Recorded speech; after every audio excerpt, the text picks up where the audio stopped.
Let's say that you were on a vacation and the day you returned, you found that your team has made the biggest blunder in the history of your organization.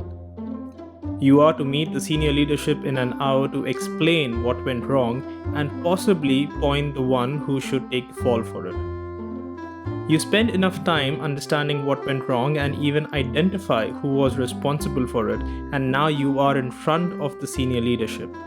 But when they ask whose fault it was, you take the blame on yourself.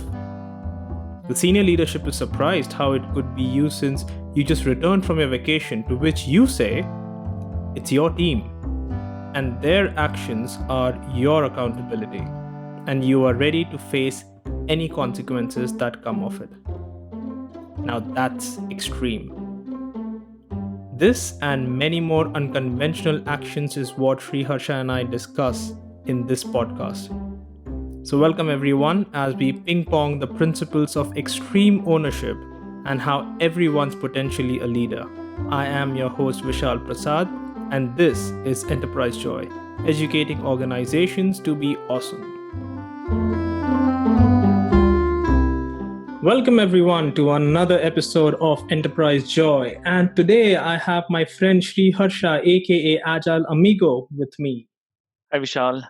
Thank you again for inviting me to this wonderful episode of Enterprise Joy's Extreme Ownership. Of course, you will get into that in more detail, but it's really a great honor for me to be a part of your podcast today. In fact, I also take pride in being in a part of your first episode or Yeah, podcast. the OKRs. Yeah, the OKRs. So Yeah. that kind of set the pace for the journey or the birth of Enterprise Joy. So yeah, I'm really excited, and let's see what we have in store today. Yeah, that's where it all began with the OKRs. And yes, as you mentioned, the topic is rather extreme ownership. And the first time I heard of this term, I actually thought it's related somewhere to product ownership, but it's not. Like, just for the listeners, we'll explain in a while what it exactly means. But I think that's been a confusion for many people, especially when we hear the term ownership. Yeah, yeah. So rightly said, extreme ownership. As soon as I heard that term, I come from agile and DevOps background. So extreme ownership for me was something like, okay, we have heard extreme programming. Is it something similar to that? Is it something that you take ownership to the extreme? And all sorts of things were going on in mind until Mhm. I kind of got this lovely book that I read through, and more or less I have a good understanding of how things work, what is extreme ownership, and what are those 12 achievement principles that we're going to talk today, Vishal. Yep, absolutely. So yeah, just for the listeners, so we are going to do this episode slightly differently today, and we'll explain in just a bit of what that's going to be. But before we get into it, let's explain what extreme ownership or where does it come from. So it is basically a philosophy by two people, so Joko Willink and Leif Babin, both of them ex-US Navy SEALs. And what they basically did was created these 12 principles that they learned from the US Navy and drew parallels with organization management. And that's where everything related to leadership behaviors and characteristics evolved. So these 12 principles are like the guiding factor for leadership primarily, but it's taken to an extreme, and that's why extreme ownership, how the leader owns everything for themselves. But yeah, that's kind of a gist. Obviously we'll get into a little bit of detail. One other point, Vishal. Mhm. So, as you rightly said, we're going to run this episode a little slightly different than your other episodes, where Yep. you and I will ping pong these principles between the two of us. And of Mhm. course, for our listeners, we really urge you to kind of take these principles and try and fit that in your context and reflect that in how things have worked in your environment. Because obviously, this is not set in stone, and what we both are kind of trying to do is to give you those parallels between extreme ownership in the way it was evolved, and how you can kind of draw parallels to the current setup of your business or organization. Right. Right. Yeah. So again, extreme ownership. Just let's introduce it first before we get into the ping pong. So, what is extreme ownership? In very basic terms, it talks about leadership. But when we talk about leadership, and I think we have spoken about this in the past episodes also, leadership does not mean it is only to organization leaders. It's situational leadership. So it is in every part of your organization. And in theory, every individual in the organization is a potential leader. And what extreme ownership spells out is once people stop blaming each other and they take total control of their lives, everything that happens around them is completely for them to manage. Then they basically just go ahead and solve problems, and that's the basic idea of extreme ownership.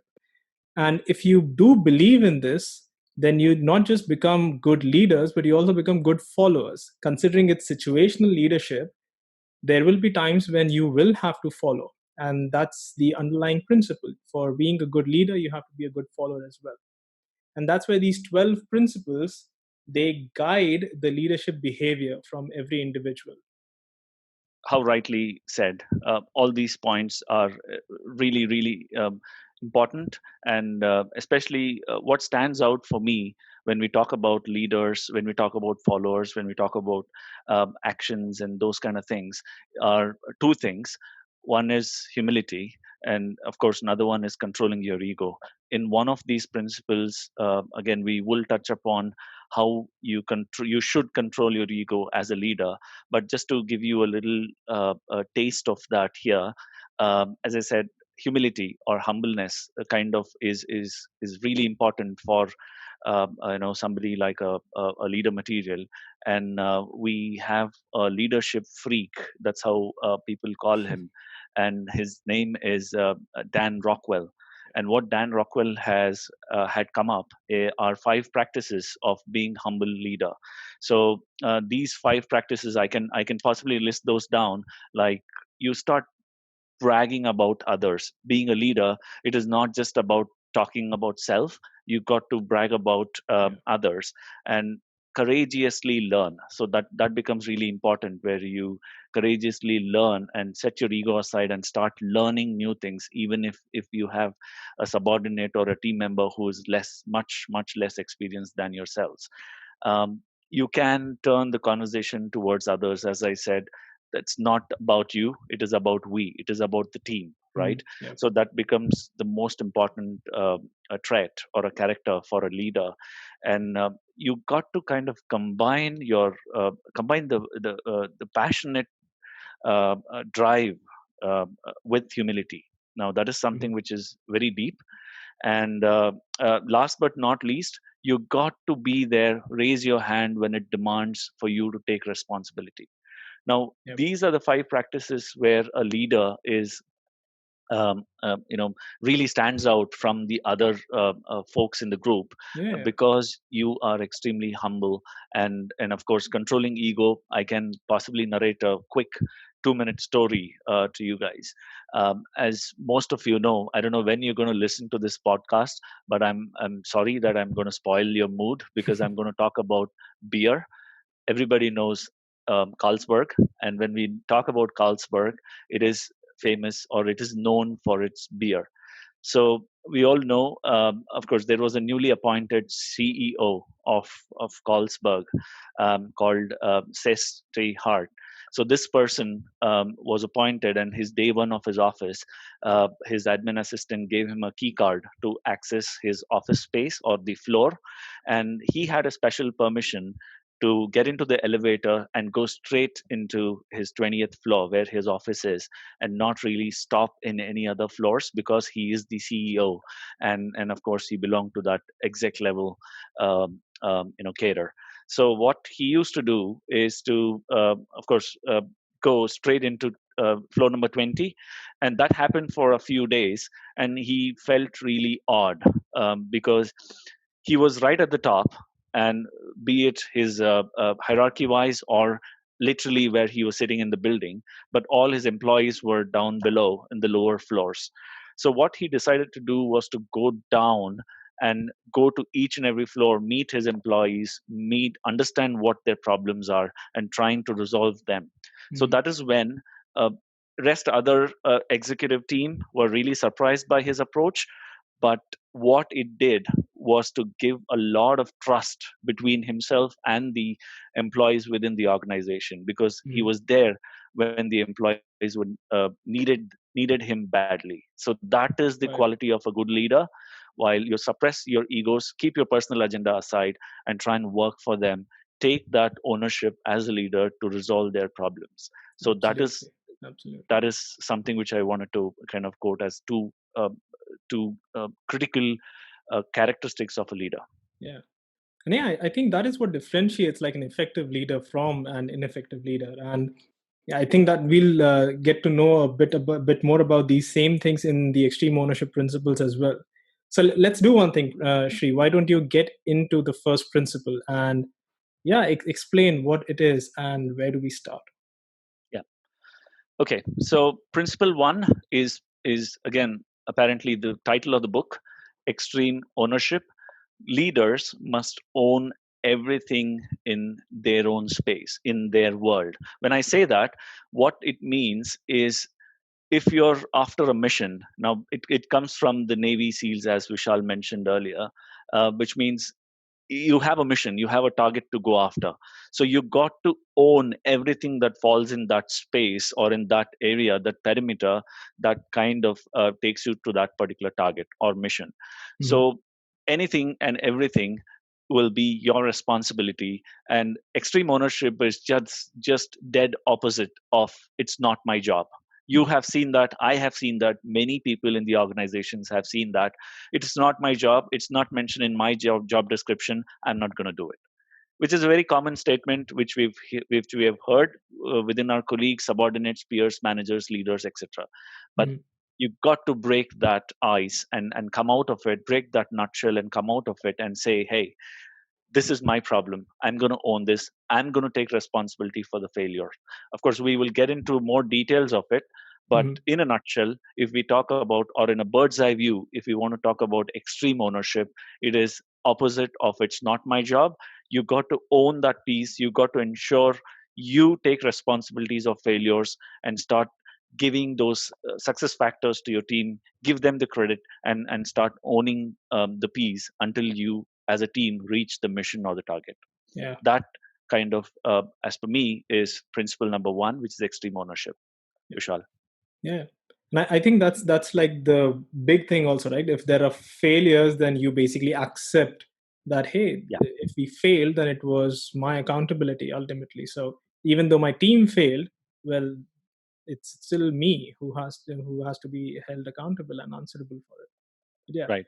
Have you seen something like this in your experience, Shri? Yeah, absolutely.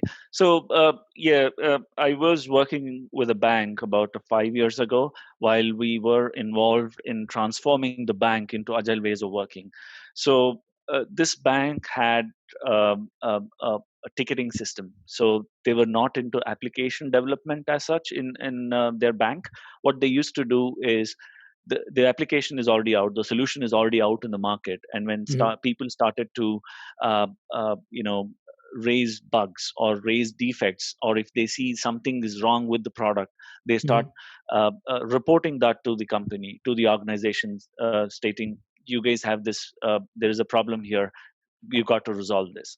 Hmm. So this was the pattern, and of course, the team used to, they did not have a process in place, or nobody really kind of took ownership of resolving each and every ticket based on how it had to be. And over a weekend, what happened was a couple of these defects or the tickets, possibly a high priority tickets, slipped through the cracks. And on a Monday morning, the operations manager, who was the head of the that particular unit, he came up and he found these two were a slip, and it went on to an escalation towards almost to the CEO level of the organization or the bank. Hmm. So what this person did was not to point fingers at others to state, okay, why didn't you do this and why didn't you do that. This whole extreme ownership comes into picture, where you stop pointing fingers at others and take the responsibility yourself. That is extreme ownership.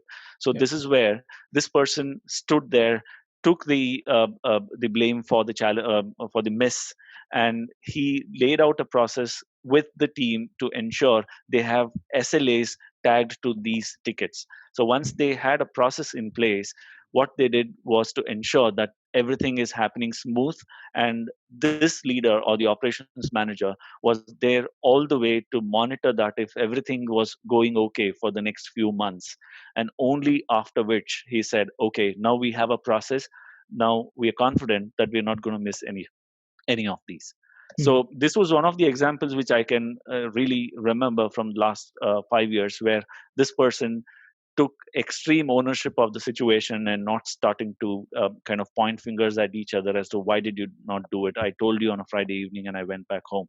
This Yeah. is what you do on a Monday morning. That's not something which we expect. Yeah, exactly.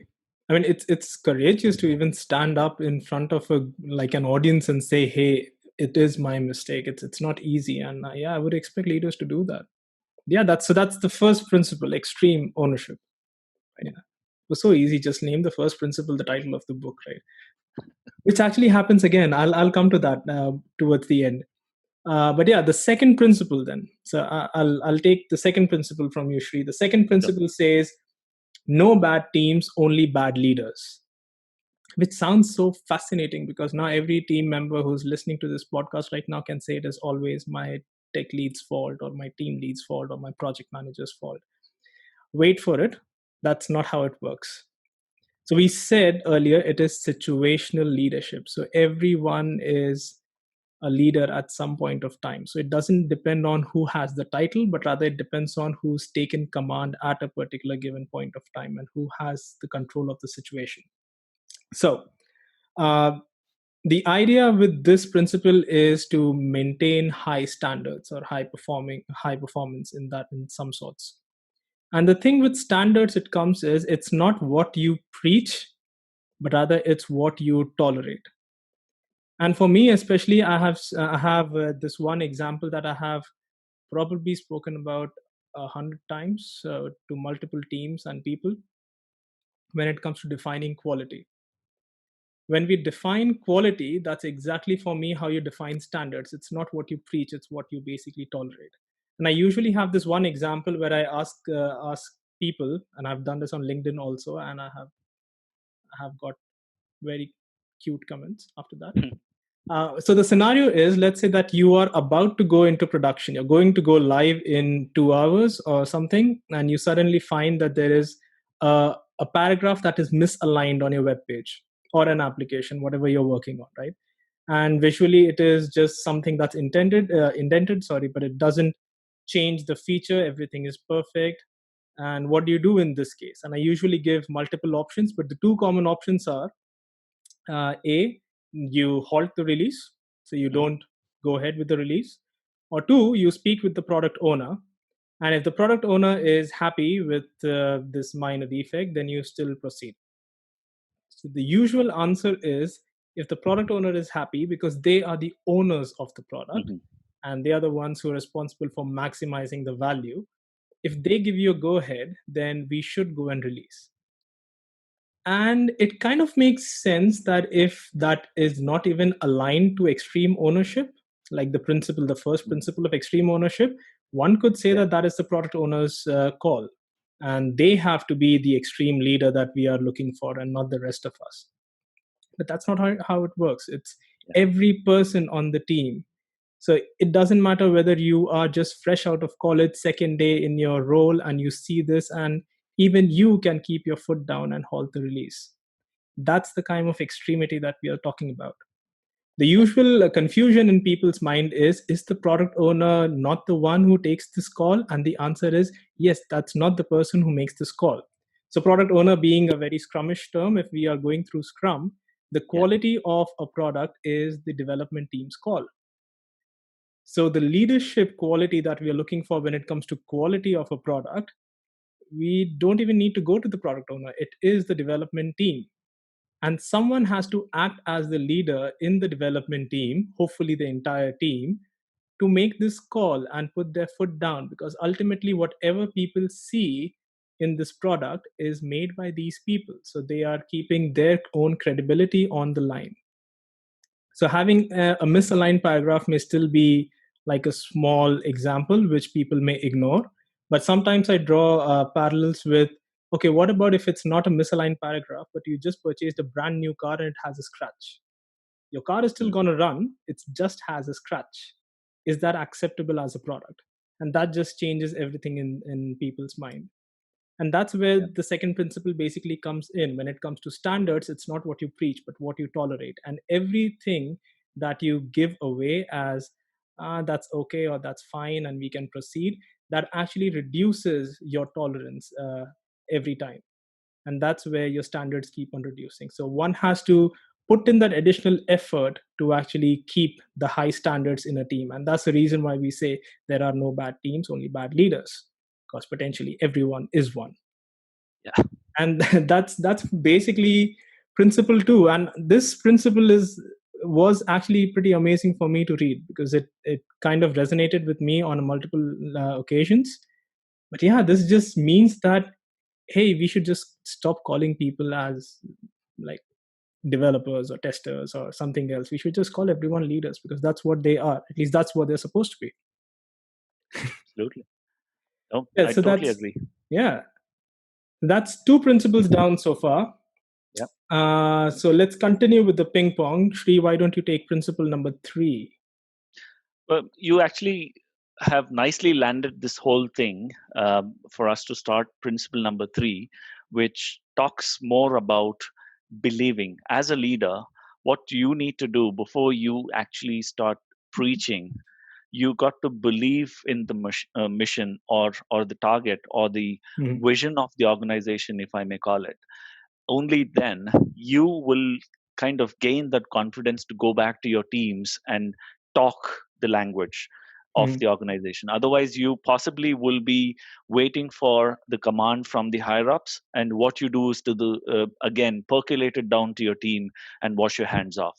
That is Yeah. not a leader what we all want. What we need is, we need to believe truly that this is going to work, and that's the same attitude that we're going to get down to our folks as well, so that they believe in what they do. As one of the other renowned leadership speaker, Simon Sinek, he Mhm. has said there are 2 ways to influence human behavior. One is you inspire it, or you manipulate it. It is up to us to choose what. If you are an effective leader, you got to inspire the human behavior in order to for them to imbibe that and start believing in what they do. The team should believe in what they do. Only then. So if I want to bring that in the context of again organizations, in doing sprints, or scrum ways of working, Mhm. whatever you as a development team will start playing in your sprint or in the time box duration, you got to believe that yes, this will be a value add. Just because a product Yeah. owner tells you that this will fetch me a return of investment, go ahead and do it. That will be more like a command and control. We don't want that. What we want is, I believe, yes, task number 1, 2, 3, or whatever the feature number 1, 2, 3 is going to fetch return of investment or provides business value to your customers. Yeah. Only then you will be able to work using all your scrum values, like your focus, commitment, and all sorts of things which you can possibly deep down. But at the moment, what I would like to kind of quote is, these especially the believe term really ties well with agile principles, your agile 12 principles again, number Mhm. 5. If I can be very specific, what it says is to give your team the support, and most importantly, trust the team that the work is going to be done. How will you Yeah. trust the team? The trust is going to come only when you believe in them. It is not just about the leadership believing in the team. It's both ways, top Yeah. down and bottom up. Both have to have that important thing called belief, and that's where trust comes in. That's where focus comes in, commitment comes in, and that's where Mhm. delivery of your value comes in place. So Yeah. this possibly is principle number 3, if I can kind of wrap this up as a principle, Yeah. And Vishwan. yeah, I think you mentioned pretty well. So when we speak about commitment, and I was happy when they changed the term in the Scrum Guide, right, from Yeah, commitment to a forecast, because commitment is more like a belief that hey, we are all working towards a goal, whereas it's not just about okay, these are the items that we have selected in a particular iteration, and that's what we are going to complete. That's not what it is. So yeah, yeah, it's basically the belief. So that's principle number 3. Absolutely right. that's right. Yeah, Which brings me to principle number 4, and something that you mentioned in the introduction, which is check the ego. Check the ego. And wow, this is so easy for me to explain. Not really, but it's keeping your personal agenda aside and making your team's mission your personal mission. And that's where the entire idea of keeping your ego in check can evolve from. And one of the places where this kind of fosters in a lot of organizations, I think it pretty much starts during the recruitment. So if I'm recruiting someone for a particular job, one of the usual things in the job description is a few number of years of experience that this person has. Now, I'm not denying that you need a specific amount of skills in order to perform a particular job. Absolutely, that is what you need. The place where it becomes slightly like a blanket statement for me is to say anyone less than a particular number of years is not even skilled enough to be there. And this kind of like trickles down when it comes to, let's say, if you're in meetings in an organization that kind of fosters on this kind of behavior, you get something like a hippo. A hippo is the highest paid person in the room, and their yeah, opinion is the only one that counts, which is not something that we want, especially when it comes to extreme ownership. That's definitely not what we want. But if you actually go to see, as new generation starts working, the amount of information and the amount of uh, experiences that's available for them to look for, maybe they are just at par with the ones who are already there. So an example being someone who's 15 years of experience versus someone who's 10 years of experience, probably the skill set is at the exact same level. yeah, Not because the one 10 years is smarter, but just because they just came 5 years later, which means they had 5 years of this knowledge that they got without even being there. And partly that also means they still have 5 years to learn more and experience things which are more hands on, which the person of 15 years will not really get to do because they are no longer doing things hands on. So it's actually better for the ones who are lesser experienced. They probably know much more. And it yeah, becomes important for leaders to actually reach out to them and get their views or allow them or give them the freedom to run things their way. That's where the entire leadership aspect comes in, and checking your ego becomes important. And absolutely. honestly, I've seen that happen in the recent past also. So Shantanu Naidu, if you have heard of him, Yeah, uh, he's still in his late 20s, I think. mhm, He is the investment advisor, like the startup investment advisor for Ratan Tata, who's like a baby boomer. Okay.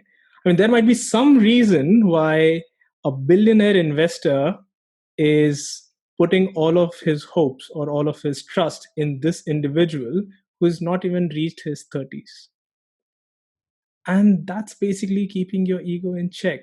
You cannot believe the places where you can find leadership and the skills and the qualities that you're looking for. And yeah, it's just amazing to see how all of this ties back to just extreme ownership, and that is to just keep an eye for the bigger goal and keep your personal agenda aside.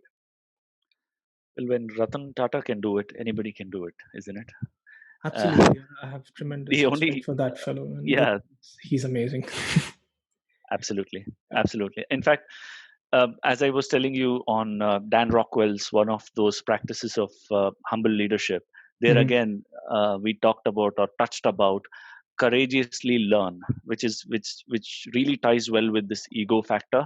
Because if you're not courageous to approach a person who's less than 30 years old and say, hey, I need your help, I need your suggestions in me investing into this new business. If I don't go there, we always have that wall in between, saying he probably will not come in because he thinks that I know everything because I'm Yeah. the senior member of the family here. So Mhm.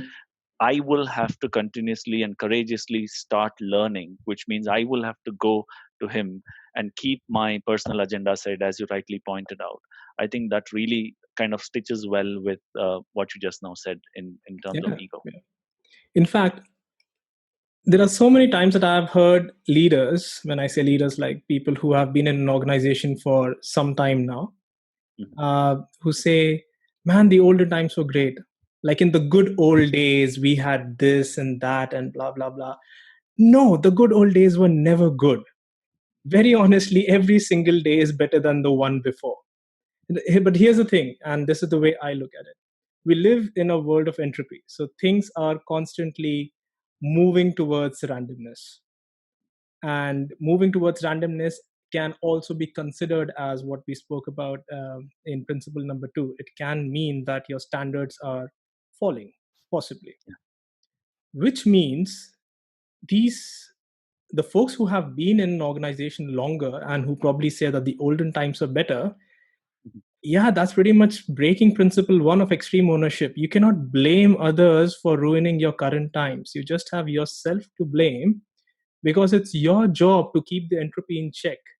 It's your job to ensure that the people who are coming in now, they maintain the high standards that you have had in your mind since so many years. Mhm. So it's not them who probably have ruined things, it's probably you yourself.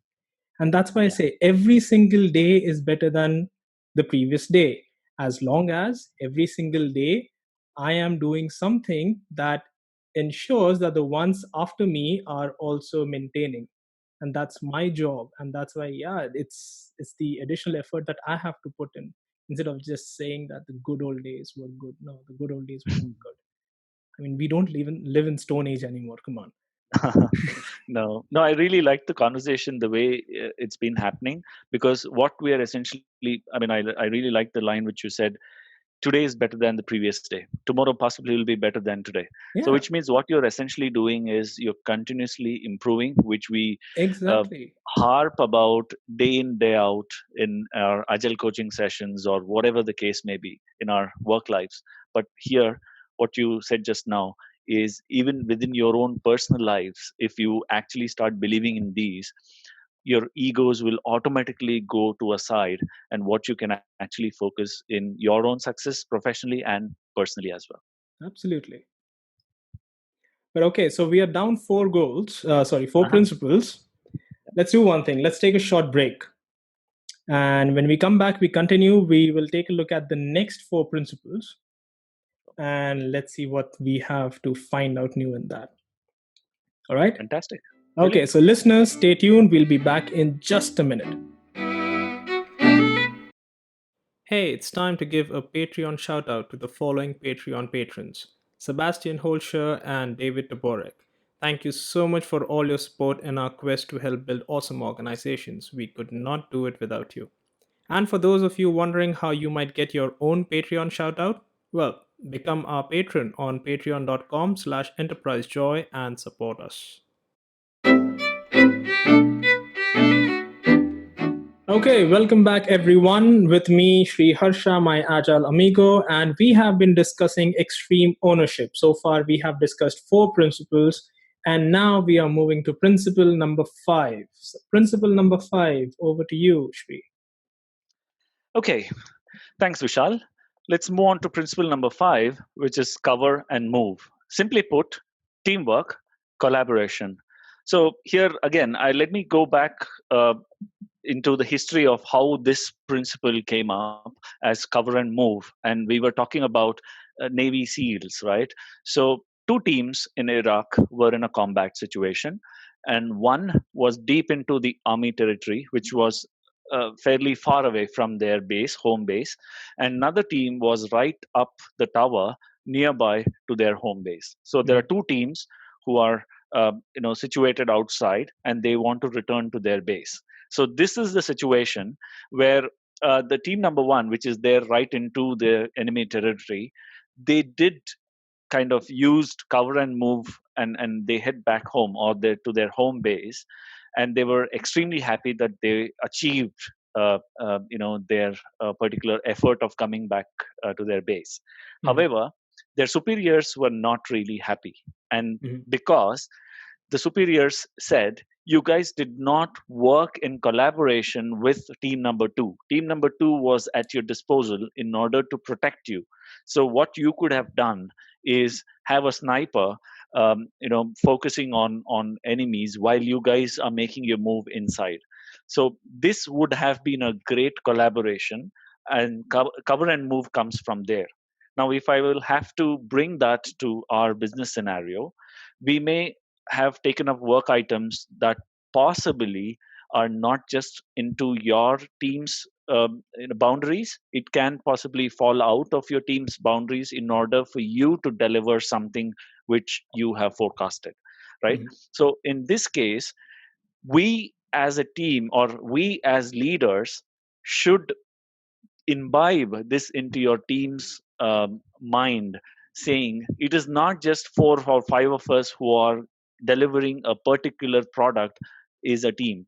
We have dependencies on external teams within the organization, and we will have to consider them as our team. So when we have this oneness, when we consider we all are one and we go as a team, that's Mhm. when your collaboration will be effective, your communication will be effective, and that mindset should be imbibed into each and every person's mind by a leader. So that is where we again talk about extreme ownership, cover and move, which is simply put as teamwork Mhm. or collaboration. Yeah.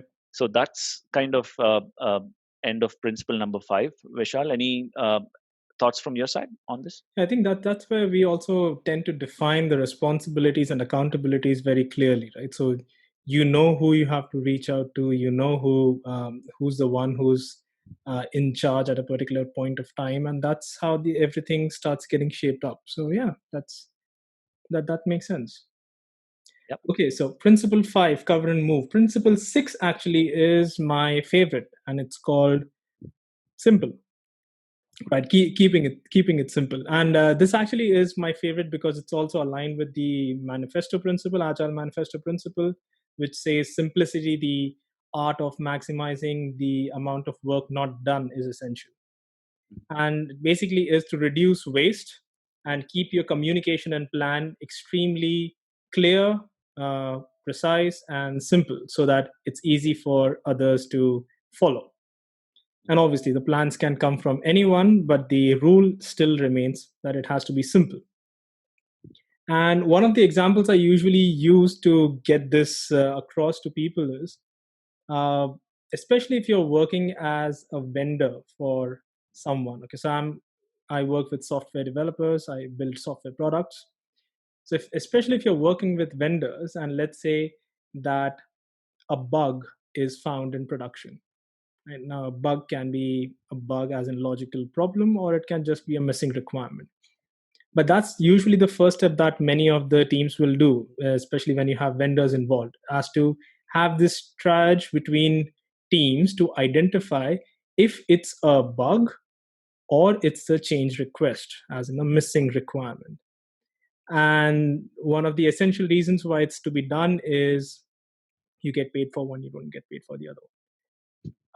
So that actually is a lot of waste in my head, because the amount of time we spend in discussing this, the poor user is still waiting for a solution. That is so wrong. But in my head, if I want to resolve this problem, the simplest thing is not when the bug is identified. It's actually much earlier than that. So most of the teams that I've worked with, they work in iterations, and during iterations they have planning. So they plan for an iteration. And what I've usually seen is that a lot of teams will plan what has to be done in an iteration, but they do not decide how it has to be done in an iteration. And the ones who do decide how it's to be done, it's pretty much aligned or restricted to the design of the code or the architecture or something of that sort. And many teams miss out the acceptance point of it. And I'm not talking about acceptance criteria. That's still No. something that many people utilize. It's more of tests, the tests that fulfill a certain requirement. So the simplicity point of view, since we are talking about extreme ownership, that's also extreme programming, which I love. uh, the rule says that during your planning, identify as many tests as possible which fulfill a particular requirement. So, in an ideal case, if you have identified all the tests that fulfill a requirement and you have written code that fulfills all of them and it's gone into production, any bug that then arises out of this application in production is basically a missing test. So there is no discussion whether it's a bug or a change request. It's simply a missing test. We never identified it, it never went into the system. And that simply has to come back. A test is designed for it, or multiple tests are designed for it, and it goes back into production. This simple rule of identifying tests that gets rid of all of that unnecessary discussions of whether this is a bug or a CR and all the triage and all the wastage that happens in discussions. And that's where extreme ownership comes in. When we spoke about the first principle, extreme ownership, this is so wrong because the moment a bug is coming, we are trying to point fingers as to whether this is a problem or not. Whereas extreme ownership says, yes, this is a problem, this is a missing test. So let's go back to our drawing board, fix the test, and get it out into production again. That's extreme ownership. And the Sure. crazy thing about this example is there's no manager involved over here. This is all pure development team that's doing this job. And that's why I love this principle. This is my favorite, not just in extreme ownership, but anywhere where I hear the kiss phenomenon, like keep it simple, stupid Yeah. kind of a thing. This is probably my best principle ever. I'm so happy wherever I read this. Well, that kind of ties well with the self-organizing what we talk about in Yeah, agile environment, isn't it? The absolutely, manager is not absolutely. involved, as you rightly said. Everything happens within the team, and they take control of the situation. They will be leaders by themselves. They don't need somebody else sitting on top of them stating what needs to be done. Yeah, So that is exactly what you and I are kind of making an effort today to help people understand or realize, or that light bulb moment is what we call, to state everyone is a leader. I am a leader, you are a leader, everybody is a leader. So yeah, it's just a matter of empowering yourselves and making those decisions, which we will kind of come back to it at some point. But yeah, great example given, Vishal. yeah, absolutely. Okay, so that's principle six. Uh-huh. Principle seven for you, Shri. Yes. Okay. Yeah. So next we have is principle number 7, which is prioritize and execute, right? So an effective way to kind of implement this principle would be always to plan a few steps ahead. I'll come to the plan in detail, but if I'll have to talk about this particular principle with respect to extreme ownership, how many of us have been swarmed with tasks on a daily basis? How Mhm. many of us are kind of submerged in our emails and inboxes that we fail to prioritize our work? Everybody, you, me, everybody will have this problem. Any leader, anybody will have many tasks to perform, many responsibilities to take care or to cater to. So the principle really says that you got to prioritize the work and then work on it. So I'd highly recommend one of these Eisenhower's urgent important metrics. Yeah, I don't know yeah. if you have heard this. Yeah. So this was originally laid out by him, Eisenhower, where the metrics talks about. I mean, it is laid out as 4 quadrants where they Mhm. talk about urgent, important, not urgent but important, urgent but not really important, not urgent and not important. So these are the 4 quadrants in that. So you can do it in your personal lives, in your work, wherever you want to. You can imply this particular metrics and see how miraculously your prioritization and working will change. Yeah. And um, I think if I'm yeah, not wrong, the idea of that quadrant is to stay in the not urgent but important place as much as possible so that you can always plan that 2 steps ahead thing that you indeed. spoke about. Yeah. So yeah, that's the kind of the result or the outcome or the objective of this whole metrics, where Mm. the first quadrant, when we talked about urgent and important, you got to do it. That's it, There's because no it is choice. Yeah, urgent and it's there. important. There's no choice. You're Yeah. right. And when we talk about not so urgent but important, well, I can plan to do it at some point. Yeah. Yeah. And when it comes to urgent but not important, I'd rather delegate. I'll not waste my time, because I know it is urgent, but I know it is not important for me at the moment. Mhm. And the last quadrant, but definitely not the least here, because it's not urgent, not important, which is fine. If that is the case, why is it in there still? So I could Yeah. eliminate possibly those tasks. Yeah, but there So are times when yeah, these move, right? So they move from one quadrant to another. they So move. something that is not important, not urgent, but important, it will soon become urgent and Can. important. Yeah. But then, if you have planned about it ahead, then you know what you Yes. have to do when the situation comes in.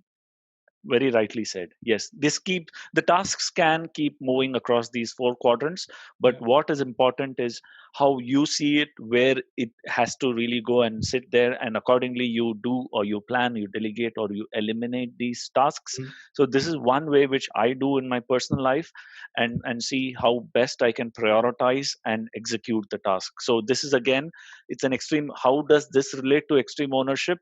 Is again, basically, to understand, first thing and the foremost thing for a leader is to prioritize his or her tasks, and then start executing them, because everybody is overwhelmed, with this particular tasks on a daily basis. So you got to relax, you got to look around, you got to assess the situation and make a call.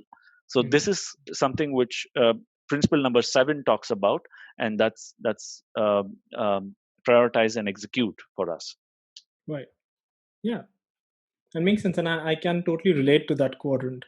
In fact, for me also, I think just last week or the week before that, I decluttered my calendar. So I just went in and I declined loads of things over there. Yeah. But yeah, I totally agree with it. Okay, with that, we come to principle number 8. And principle number 8 is decentralized command. And we did speak about this in brief in the other principles also. This is about identifying who's the uh, right leader in a particular situation, and then give them the control to do their thing. So if I want to relate this again to the product aspect of it, we have the product owner who takes the lead to identify what set of features I may want to do next, because I have a better vision of the marketplace and the stakeholders and what is it that brings in value. But the moment I come to the actual development, it is the development team that takes charge of how something is going to be built, and there the product owner simply goes with their judgment. And that's the idea of decentralized command. However, when it comes to decentralized command, it becomes important when this command is flowing from one party to another. It has to be simple, clear. The communication has to be unambiguous, and that is how things basically proceed. So the two principles then get connected between simple and decentralized command. I think this is where we briefly touched upon self organization. This is where self organization actually comes in. So leaders are the best suited to identify where they need to move in a particular situation. So they decide where they have to be, and they decide what they are supposed to do and how they are supposed to do it. And if needed, and if they are okay with it, they may also become cross functional as an individual. I know we usually want cross functionality on a team level, but it's more or less the individual's call of how they want to do it. So self organization for sure, but cross functionality at some level may also become one of the aspects of it. And that's where the agility comes in. It's this navigation in the uncertainty with the help of decentralized command. That's how we achieve goals. So Yep. if the team is aligned towards one common goal, then the principle of teamwork, that is cover and move, also come into picture. You have provided the goal, which is simple and clear, and then you have decentralized command to actually achieve that. So all of this just comes together to reach one particular mission or complete one particular mission. So yeah, that's decentralized command, principle This number the 8. kind of sorry, this kind of puts your micromanagement at rest, isn't it? The way you said the Yeah. decentralizing command is, of course, it all ties well with cover and move and being clear of what your objectives are and those kind of things, which I will come in and talk about in principle number 9, where we give a clear directive to the team, Hmm. etc. But when you have that, and when you have them organized, them taking that authority to make the decision, Yeah. what you're essentially doing is cutting off that micromanagement bit from your, Yeah. say, project manager or anybody sitting on your throat and asking you to finish X, Y, and Z on a daily basis, or possibly even work weekends, Mm. because you will have to go on a waterfallish plan and try and deliver something. All these things can be put to rest, if the this particular decentralizing command works very well within the team, or even perhaps the organization. Yeah, yeah, absolutely. In fact, I think one of the things that managers need to understand is they don't need to be there all the time in order for things to get accomplished. In fact, a lot of the times they just need to get away from their teams in order to leave the team alone to achieve their goals. And I think that constant interruption is something that actually hampers the entire productivity compared to, let's say, just leaving them alone. Which seldom Leaving them happens, alone just brings unfortunately. focus. Sorry. I said which seldom happens, unfortunately, these days. Well, uh, Even if agile comes into picture, there are some managers who will expect you to send out weekly status reports and be on top of I your throat I all was the just time. discussing with a friend yesterday Uh-huh. about why do we have these so many trainings about working remotely. I mean, what's this grand idea of working remotely that you have to be trained on? Yeah, And one of the things she said is the problem usually is not that people need help to understand how to work remotely. It's for the managers to understand that they don't need to see people all the time that they are working or not. And the training of how to work effectively in a remote setup is rarely about which tools you want to use and how you want to collaborate. It's mostly about how to keep, how to leave people alone so yeah, that they can accomplish what they're supposed to. And very that was true. like an eye opener for me. I was having that conversation just last night. And yeah, that's because you have seen the remote trainings coming up so often now. It just makes me question, is it that difficult that everyone is going through it? I mean, come on. Haven't we have been doing this for some time now. But anyway, so that's principle number 8, Yep, decentralized command. And with that, I think we should take a break. And when we come back, we'll enter the last segment and the last 4 principles. And then we'll see the complete picture of what we call extreme ownership. Right. So absolutely. let's take a break and we'll be back. Thanks, Vishal. If you like what you're hearing, then do subscribe to this podcast for more of Enterprise Joy. You can get a complete list of platforms where this podcast is available on anchor.fm/enterprisejoy or on our website enterprisejoy.com. Folks who prefer more visual experience can save the Enterprise Joy podcast playlist on YouTube. And you can also support this podcast by becoming a patron on patreon.com/enterprisejoy. We are happy to bring great content for you that can help you and your organization be more awesome. All right, welcome back, everyone. With me, Sriharsha, and we have been speaking about extreme ownership. So far, 8 principles down, 4 more to go. And I go back to Sri, principle number 9 for you.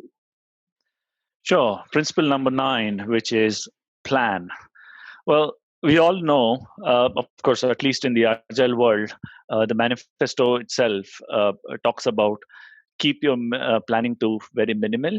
And they have never said us to kind of, okay, because it's agile, you can throw the planning away. No, that's not the case. I mean, why I wanted to bring that up is plan still is a very important aspect of extreme ownership. Now, when we say that, as a leader, providing clear directives to the team becomes extremely important as a leader. So Mhm. it is easier said than done. I agree. I put my hand up and I say it is easy said than done. It is very difficult to implement. When we talk about ideation to MVP, we have heard that phrase, ideation to MVP, when the idea comes in and that forms a vision and that forms an epic. And we all know that how the requirement hierarchy flows down. But without a clear directive to proceed towards a direction, and as our great Mahatma Gandhi has himself said, speed is good, but only in the right direction. Otherwise, speed is not speed, right? Right. So, likewise, without a clear directive to proceed, uh, the phrase holds no value. The ideation to MVP holds no value. So, which means it can happen in many levels. Now, again, coming back to you know classic example of providing a clear directive is to introduce your teams to the right uh, objectives and key results within the organization. And of course, with all the previous principles in place, you got to believe that this is the objective that's going to work for us. This is the objective that's going to take our organization to a different level. So once you start believing in this, you're going to talk to your team as a leader and start introducing your teams to the right OKRs or objectives and key results. Now, it is a popular, we all know it is a popular management strategy, the OKRs, for goal setting within your organizations. But what it essentially does is to give you a plan. You may not be 100% plan. Upfront planning is really not required, but what we need is a just enough plan for us to go ahead. And obviously we all know about seeking feedback and inspecting and adapting to those feedback and elaborate, possibly have a more a comprehensive plan as and when you uncover stuff, as and when you surface a few issues that you encounter. But Mhm. bottom line, your plan is required, and which means it gives a clear directive to your team in understanding which direction they are proceeding towards, and is that the right direction or no. Yeah, absolutely. Don't strive for perfection. Like perfection will eventually come, but whatever you know, like keep moving. That's more important. Don't stagnate, and that's the whole idea of a plan. And yeah, the OKRs thing that we did in the first podcast itself, that kind of uh, does this alignment in a pretty nice way. So you have like Oh this yes. organization from the top till the teams that give you a clear way of aligning in which direction everyone has to move. So True. maybe not a detailed plan, but still a direction. So Yeah. moving somewhere is always important. So yeah, I Yeah. think planning is, and also plans may change. Regular planning is something that's more important. So keep on inspecting and adapting and keep on seeing how things proceed. Absolutely. Okay, with that, we come to principle number 10. Principle number 10 is leading up and down the chain of command. Now, this is a heavy one. Okay, and I'll possibly try my best to explain this because people might get freaked out with this one. So it says your most, or rather, a leader's one of the most important jobs of a leader is to support their immediate leadership. That would mean that things like disagreeing with them in public may be catastrophic to actually the entire image of leadership that one wants to set.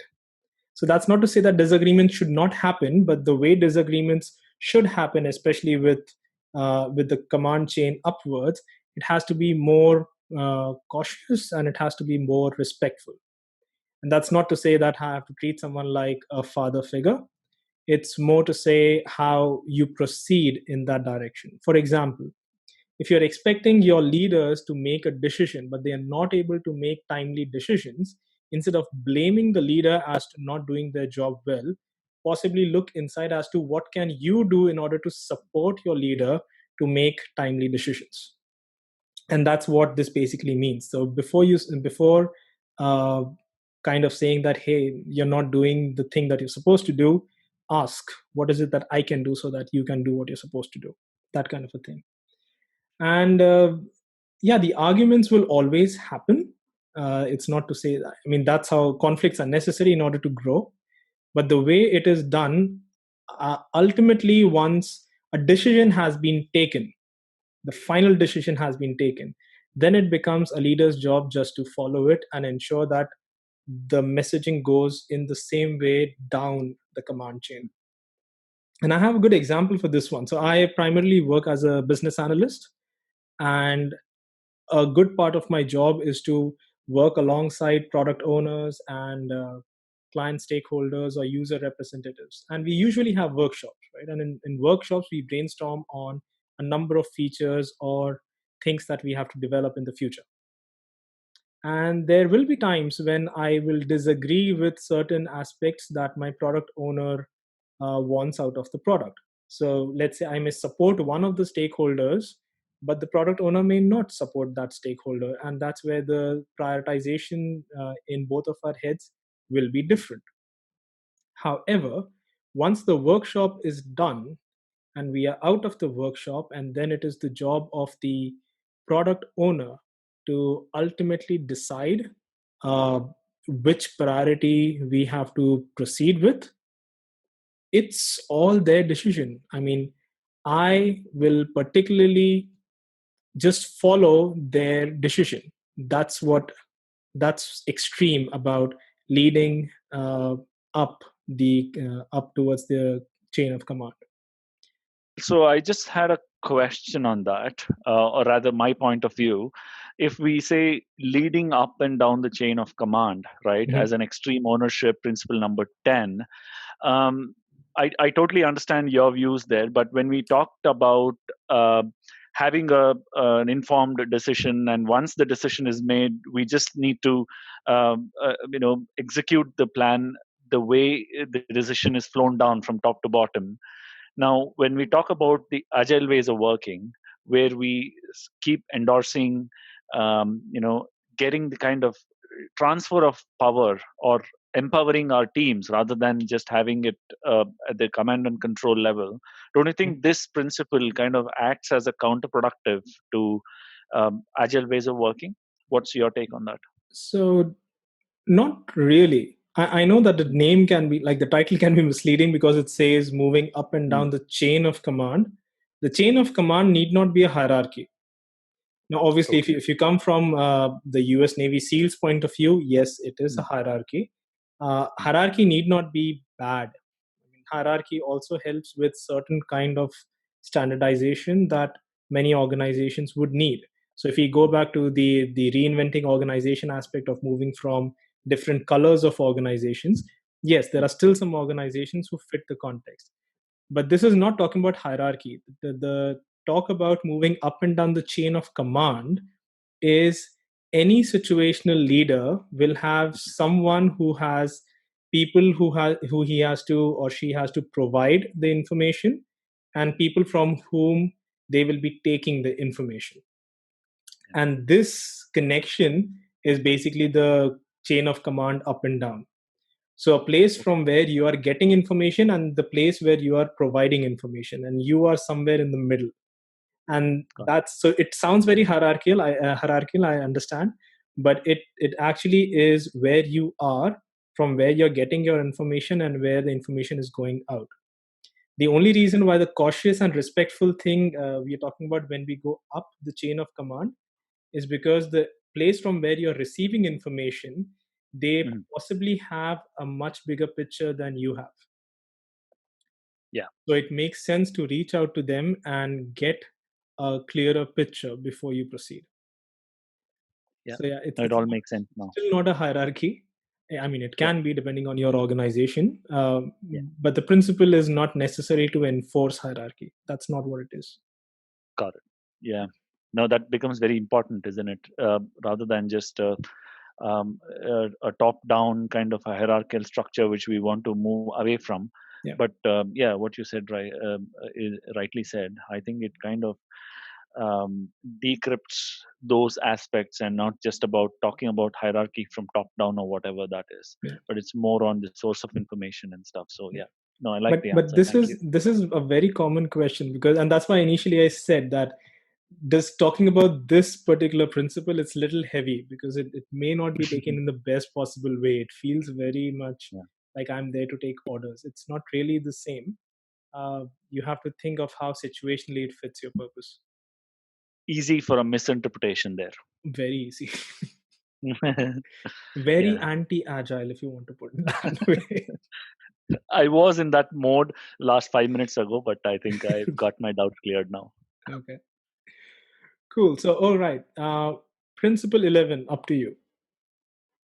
Absolutely. Okay, so principle 11 of extreme ownership talks about decisiveness amidst uncertainty. I mean, we all know a strong leader is always decisive in terms of um, we all know what is there in the future is only these four things which we talk about: the volatility, uncertainty, complexity, and ambiguity. More so now with all the COVID and stuff coming in, there's a lot of confusion, a lot of uncertainty around the world, or within your organization, within your personal lives, etc.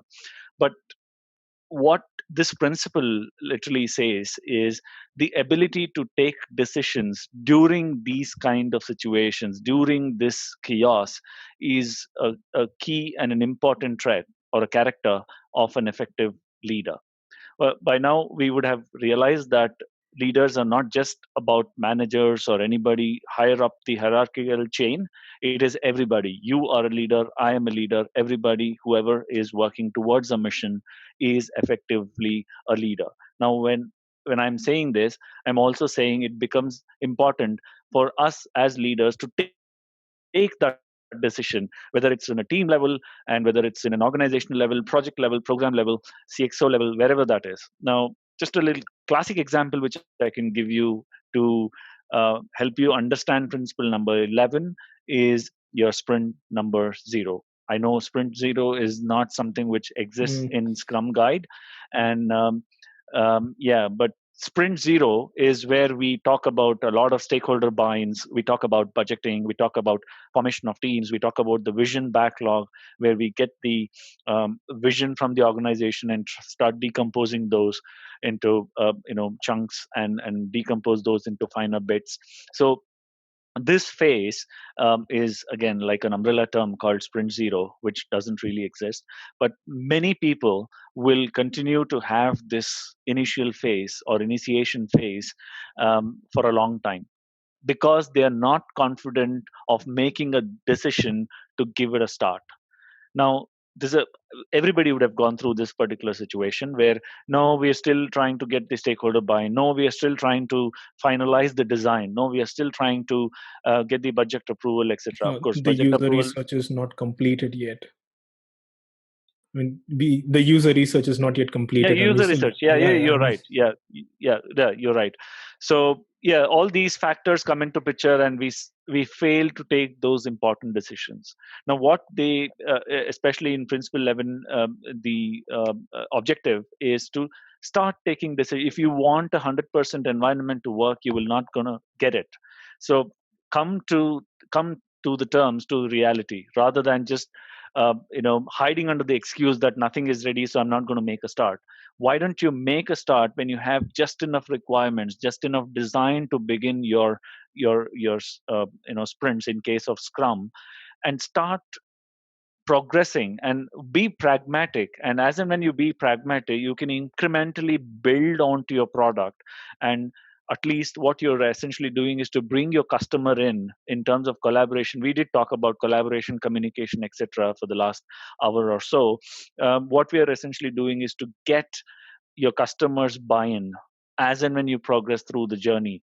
You say, hey customer, you wanted say a product, but I'm giving you a working product or a chunk of it. Am I heading in the right direction? If am I heading in the right direction? If not, I let me take your feedback, and once I take your feedback, mhm. I'll start implementing on that, and I'll go on. But what Right, was important? Making a decision was important. right. So this was principle number 11. Yeah. And I mean, if it's still okay if it's the wrong decision, Yeah, but taking continuous decisions and moving on is the whole point. Yeah. absolutely. Make a decision, move on. If it's wrong, pivot. That's okay, but Yeah. keep on moving. Yeah. Yeah. I think it You relates fail very fast, well right? to. Sorry. You fail fast, right? Yeah, you What's fail fast. maximum going to happen? You're going to fail, but what you're going to do is to fail fast so that you get more opportunity to improve on. Yeah, or as I like to call it, you learn to fail, not There you go. learn from failure. You need to learn to fail in order to move. But this ties back very well to the plan principle as well, right? Because the planning is also to keep you moving, and Yeah, uh, this one is also to make decisions and keep on moving. So yeah, it progress. kind of Yep. ties beautifully. Yep. Okay, and that brings us to the final principle of the day, which is principle number 12. And I think when we started off the discussion, I mentioned that extreme ownership, like the first principle you named that as the title of the book. Mm. Dichotomy of Leadership, which is principle 12, is the second book by the same two gentlemen, which talks about the dichotomy of leadership. And there are like a number of things uh, that get covered in this one. So I don't remember all of the points which is mentioned over here. I do remember a few. So one of the Mhm. things that we already discussed, right? A good leader is also a good follower, and that's like a dichotomy that you are a good leader at the same time you're a good follower. Similarly, good leaders are not intimidated by someone else doing something better or taking charge. So they are Mhm. not worried about someone outshining them, for example. Yeah. And they obviously, as you mentioned, they have to. Uh, they don't seek out recognition, but if recognition is due, it happens. But at the same time, it's important for them to recognize what others are doing, and Yeah. that becomes highly important. If they are under pressure, they have to stay calm, but they are calm, they are not emotionless. And that's Mhm. how you differentiate the two. As to when people reach out to you with their problems, you don't panic, you stay calm, you do help them out, but you're not robotic in nature. And that's what makes you approachable. And I think the best one out of all of this is they are competitive, but they are at the same time gracious losers. Like when failure happens, they accept it. And that's the whole idea of extreme ownership. And I think like these multiple aspects of dichotomy is Mm. what makes a good leader, is to say that you have nothing to prove, but at the same time you have everything to prove. And that's the idea of dichotomy of leadership. And I think we saw this in a few principles also. So principle 1 obviously says extreme ownership, so you own everything. But Mhm. then principle 8 talks about decentralized command, which is quite opposite of what you're trying to do. So you're losing command over there, but that is necessary because that's how your team actually progresses.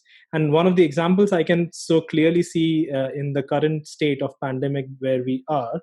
So let's say you have the central government and you have the state government, Mhm. and the state government has a lot of freedom to decide how they are going to resolve this pandemic and how they are going to address certain things. At the same time, the central government can override things when needed. So the central government can possibly lock down the complete country, which overrides what the state government is going to do. But the state government still has certain aspects of it. Now, one may see this as being very authoritative in nature. Not really. This is to say that you're close to your subordinates, but you still have to make everyone believe who's in charge. It is still an accountability of someone in the central government to take care of the larger scheme of things. And that's where even if the state governments do not like the things, or even I personally, I do not like every decision that has been taken with regards to the pandemic, Mhm. but since it has been taken by someone who possibly has more information than me, I'll just be extreme and be a good follower, and I'll just go with it, because that moving together is going to solve the problems much faster than having a lot of dissections into what we are trying to do. And Absolutely. that's extreme, and that is basically principle number 12, the dichotomy of leadership. Yeah.